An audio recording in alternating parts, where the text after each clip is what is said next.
Hi welcome to my YouTube channel. ಇವತ್ತು ವಿಶೇಷ ಬಂದು ಒತ್ತು ಶಾವಿಗೆ ಮಾಡ್ತಾಯಿದ್ದೀನಿ.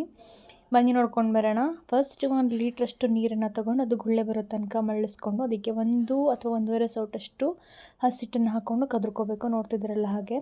ದೆನ್ ಅದು ಈ ಥರ ಕುದಿ ಬಂದಮೇಲೆ 2ರಿಂದ 2.5 ಬಟ್ಲಷ್ಟು ಹಸಿಟ್ಟನ್ನು ಹಾಕ್ಕೊಂಡು ಚೆನ್ನಾಗಿ ಅದನ್ನು ಬೇಯಿಸ್ಕೋಬೇಕು. ಇದಕ್ಕೆ 1-2 ಹರಳು ಉಪ್ಪನ್ನು ಹಾಕ್ಕೋಬೇಕು. ಸ್ವಲ್ಪ ಉಪ್ಪು, ಜಾಸ್ತಿ ಬೇಡ. ದೆನ್ ಅದು ಚೆನ್ನಾಗಿ ಕುದಿ ಬಂದಮೇಲೆ ಮಳ್ಳೋದಕ್ಕೆ ಸ್ಟಾರ್ಟ್ ಆಗುತ್ತೆ, ಎಲ್ಲ ಕಡೆ ಹಾರೋದಕ್ಕೆ. ಅದಕ್ಕೆ ಮುದ್ದೆ ಕೋಲನ್ನ ತೊಗೊಂಡು ನೀಟಾಗಿ ನಿಧಾನಕ್ಕೆ ಅದನ್ನು ಮಿಕ್ಸಪ್ ಮಾಡ್ಕೋಬೇಕು.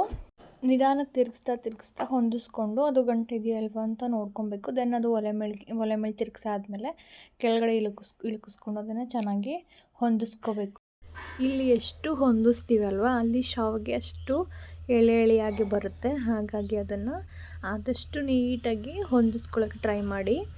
ಆದಮೇಲೆ ಅದನ್ನು ಒಂದು ಸ್ವಲ್ಪ ಒಂದು ಮೀಡಿಯಮ್ ಸೈಜಷ್ಟು ಉಂಡೆ ಥರ ಮಾಡಿಕೊಂಡು ಮುದ್ದೆನೇ ಮಾಡಿಕೊಂಡು ಅದನ್ನು ಹಬೆಯಲ್ಲಿ ಬೇಯಿಸ್ಬೇಕು. ಒಂದು ಇಡ್ಲಿ ಪಾತ್ರೆಗೆ ಹಾಕ್ಬಿಟ್ಟು ಈ ಥರ ಅದನ್ನು ಒಂದು 10ರಿಂದ 20 ನಿಮಿಷ ಬೇಯಲಿಕ್ಕೆ ಬಿಡಿ. ಅದು ಬೆಂದಿರೋದನ್ನು ನೋಡಿಕೊಂಡು ಈಚೆಗೆ ಎತ್ತಿ ಇಟ್ಕೊಳ್ಳಿ, ಸ್ವಲ್ಪ ಆರಲಿಕ್ಕೆ. ತುಂಬ ಬಿಸಿ ಇದ್ದರೆ ಅದನ್ನು ಒತ್ತಲಿಕ್ಕಾಗಲ್ಲ. ಹಾಗಾಗಿ ಸ್ವಲ್ಪ ಆರಿರೋದನ್ನು ಶಾವಿಗೆ ಒಳ್ಳು ಅಥವಾ ಚಕ್ಲಿ ಒಳ್ಳಿಗೆ ಹಾಕೋಬೇಕು. ಶಾವಿಗೆ ಒಳ್ಳಿದ್ರೇ ಚೆಂದ ಇದಕ್ಕಿನ್ನ, ಅದರಲ್ಲಿ ಒತ್ತೋದಕ್ಕೆ ಈಸಿ. ನಮ್ಮನೆ ಅದಿಲ್ಲ, ಹಾಗಾಗಿ ಆಲ್ಟರ್ನೇಟಾಗಿ ಇದನ್ನೇ ಯೂಸ್ ಮಾಡ್ತಾಯಿದ್ದೀವಿ. ತುಂಬ ಬಿಸಿ ಇದ್ದರೆ ಅದು ಹಿತ್ತಾಳೆ ಆಗಿರೋದ್ರಿಂದ ತುಂಬ ಕೈ ಸುಡುತ್ತೆ. ಹಾಗಾಗಿ ಸ್ವಲ್ಪ ಆರಲಿಕ್ಕೆ ಬಿಟ್ಟು ಅದನ್ನು ನೆಕ್ಸ್ಟು ಒತ್ತೋದಕ್ಕೆ ಅಂತ ಫಿಲ್ ಮಾಡ್ಕೊತಾ ಇದ್ದೀವಿ. ಅಂತೂ ಅದು ಬಿಸಿನೇ ಇರುತ್ತೆ, ಒಂದು ಬಟ್ಟೆ ಇಟ್ಕೊಂಡೇ ಒತ್ತಬೇಕು ಆ್ಯಕ್ಚುಲಿ ಹೇಳಬೇಕಂದ್ರೆ. ದೆನ್ ಅದಾದಮೇಲೆ ಈ ಥರ ಒಂದು ಬಾಳೆದೆಲೆನ ಹಾಸ್ಕೊಂಡು ನಾವು ಒತ್ತಾ ಇದ್ದೀವಿ. ಇದನ್ನು ಬಟ್ಟೆ ಮೇಲೂ ಒತ್ಕೊಬೋದು, ಪ್ಲೇಟ್ಗೆ, ನೀವು ಯಾವುದಕ್ಕೆ ಬೇಕಾದರೂ ಒತ್ಕೊಬೋದು. ಅದ್ರದ್ದೇನೋ ಇದಕ್ಕೆ ಪರ್ಟಿಕ್ಯುಲರಾಗಿ ಒತ್ತಬೇಕು ಅಂತ ಏನಿಲ್ಲ. ಸೊ ನಮ್ಮನೆ ಬಾಳೆದೆಲೆ ಅವೈಲಬಲ್ ಇತ್ತು, ಹಾಗಾಗಿ ಅದ್ರ ಮೇಲೇ ಒತ್ತಾ ಇದ್ದೀವಿ. ಚೆನ್ನಾಗಿ ಕಾಣಿಸುತ್ತೆ, ಚೆನ್ನಾಗಿರುತ್ತೆ ಅಂತ ಹೇಳಿಬಿಟ್ಟು ಅಷ್ಟೇ. ಇವನು ಸ್ವಲ್ಪ ಇದನ್ನು ಸ್ಪ್ರೆಡ್ ಮಾಡಬೇಕಿತ್ತು, ಬಟ್ ಒಂದೇ ಥರ ಗುಡ್ಡೆ ಥರ ಒತ್ಬಿಟ್ಟ ನನ್ನ ತಮ್ಮ. ಹಾಗಾಗಿ ಅದು ಒಂದು ಚಪ್ಪೆ ಥರ ಕಾಣಿಸ್ತಿದೆ. ದೆನ್ ಇದನ್ನು ನೋಡಿ, ಇದು ಚೆನ್ನಾಗಿ ಒತ್ತಿದ. ಫಸ್ಟ್ ಅದು ಕೈ ತುಂಬ ಬಿಸಿ ಇತ್ತು ಅನಿಸುತ್ತೆ, ಅದಕ್ಕೆ ಬೇಗ ಹೆಂಗೆ ಒತ್ಬಿಟ್ಟ. ಬಟ್ ಇದು ತುಂಬ ಚೆನ್ನಾಗಿ ಬಂತು ನೋಡಿ. ಆ ಥರ ಹಿಟ್ಟನ್ನು ಎಷ್ಟು ಚೆನ್ನಾಗಿ ಹೊಂದಿಸ್ಕೊತೀವಿ ಆ ಥರ ಬರುತ್ತೆ. ಹಿಟ್ಟು ಚೆನ್ನಾಗಿ ಹೊಂದಿಲ್ಲ ಅಂದರೆ ಅದು ಬೀಳುವಾಗಲೇ ಕಟ್ಟಾಗಿ ಬಿದ್ದೋಗ್ಬಿಡುತ್ತೆ.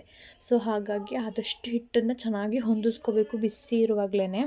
ನೋಡಿ ಎಷ್ಟು ಚೆನ್ನಾಗಿ ಬಂತು ಅಂತ ಹೇಳಿಬಿಟ್ಟು.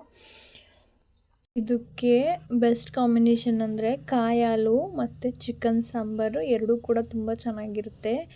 ಅದು ನಿಮ್ಮ ವಿಶಸ್ ಯಾವುದ್ರಲ್ಲಿ ತಿನ್ನಬೇಕು ಅಂತ. ಆ್ಯಸ್ ಯೂಶ್ವಲಿ ಈ ಒತ್ತು ಶಾವಿಗೆ ಕಾಯಿ ಹಾಲು ಅಂತಲೇ ಫೇಮಸ್ಸು. ನಮ್ಮ ಮನೇಲೂ ಮಾಡಿ ತುಂಬ ದಿನ ಆಗಿತ್ತು, ಹಾಗಾಗಿ ಒಂದು ಸಲ ಮಾಡಿಬಿಡೋಣ ಅಂಥೇಳಿ ಮಾಡ್ತಾಯಿದ್ದೀವಿ. ನೋಡಿ ಶಾವಿಗೆ ಅಂತೂ ತುಂಬ ಅಂದರೆ ತುಂಬಾ ಚೆನ್ನಾಗಿ ಬಂದಿತ್ತು. ನಾವು ಒಂದು ದಪ್ಪ ಲೇಯರ್ ಹಾಕ್ಕೊಂಡು ಒಂದು 4-5 ಒತ್ತಿದ್ವಿ. ದೆನ್ ಸಣ್ಣ ತುಂಬ ಪುಟಾಣಿ ಲೇಯರ್ ಇರುತ್ತಲ್ವ, ಈ ಶಾವಿಗೆ ಖಾರ ಬರುತ್ತಲ್ವ, ಆ ಥರ ಲೇಯರಲ್ಲಿ ಹಾಕ್ಕೊಂಡು 1-2 ಒತ್ತೋಣ ಅಂತ ಒತ್ತುತ್ತಾ ಇದ್ದೀವಿ. ನನ್ನ ತಮ್ಮಂಗಂತೂ ಬೆವರು ಅಷ್ಟು ಬೆವರು ಬರ್ತಿತ್ತು ಶಾವಿಗೆ ಒತ್ತಷ್ಟರಲ್ಲಿ. ಸೊ ನೋಡಿ, ಈ ಥರ ಪುಟಾಣಿದು ಒಂದು 3-4 ಒತ್ಕೊಂಡ್ವಿ. ದೆನ್ ದಪ್ಪದು ಒಂದು 5-6 ಇತ್ತು. ತುಂಬ ಚೆನ್ನಾಗಿ ಬಂದಿತ್ತು ಲೇಯರ್, ನನಗಂತೂ ಸಖತ್ ಇಷ್ಟ ಆಯಿತು. ನೋಡಿ ನೀವು ಕೂಡ ಸಣ್ಣದು ಪುಟಾಣಿದು ಕೂಡ ಎಷ್ಟು ಚೆನ್ನಾಗಿ ಬಂದಿದೆ ಅಂತ ಹೇಳಿ. ಕೆಲವೊಂದೊಂದು ಸತಿ ಈ ಥರ ಬಾಳೆದೆಲೆ ಮೇಲೆ ಏನಾದರೂ ಹಾಕಿದಾಗ ಅದು ಒಂಥರ ಯೂನಿಕಾಗಿ ಕಾಣಿಸ್ತಿರುತ್ತೆ. ನೋಡಿ ಅದೆಷ್ಟು ಚೆನ್ನಾಗಿ ಕಾಣಿಸ್ತಿದೆ ಅಂತ ಹೇಳಿಬಿಟ್ಟು ನನಗಂತೂ ಸಖತ್ ಇಷ್ಟ ಆಯಿತು. ಇದಕ್ಕೆ ಕಾಂಬಿನೇಷನ್ ಆಗಿ ಇವತ್ತು ನಮ್ಮನೆ ಕಾಯಿ ಹಾಲು ಮಾಡಿದರು, ಅದ್ರ ಜೊತೆ ಕಡಲೆ ಹುಡಿ. ಯೂಶ್ವಲಿ ಎಳ್ಳು ಹುಡಿ ಮಾಡ್ತಾರೆ, ಬಟ್ ನಾನು ತಿನ್ನೋ ಹಾಗಿಲ್ಲ, ಹಾಗಾಗಿ ಅದನ್ನು ಕಡಲೆ ಹುಡಿ ಮಾಡಿದರು. ಕಾಯಿ ಹಾಲು ರೆಸಿಪಿನ ಮುಂದೆ ಅಟ್ಯಾಚ್ ಮಾಡಿದ್ದೀನಿ ನೋಡಿ. ದೆನ್ ನಾನು ಕೂಡ ಊಟ ಮಾಡೋಣ ಅಂಥೇಳಿ ಹಾಕ್ಕೊತಾ ಇದ್ದೀನಿ. ನೋಡಿ ಕಾಯಿ ಹಾಲು ಕೂಡ ತುಂಬ ಚೆನ್ನಾಗಿತ್ತು. ಅದಕ್ಕೆ ಕಡಲೆ ಹುಡಿ ಬಂದು ಕಡಲೆ, ಬೆಲ್ಲ ಮತ್ತು ಹುರ್ಗಡ್ಲೆನ ಹಾಕಿ ಪುಡಿ ಮಾಡಿರ್ತಾರೆ. ಈ ಥರ ಮೇಲೆ ಉದುರಿಸ್ಕೋಬೇಕು. ಟೇಸ್ಟ್ ಮಾತ್ರ ನೆಕ್ಸ್ಟ್ ಲೆವೆಲ್ಲು. ಈ ಕಾಂಬಿನೇಷನ್ ಬಂದು ತುಂಬಾ ಚೆನ್ನಾಗಿರುತ್ತೆ.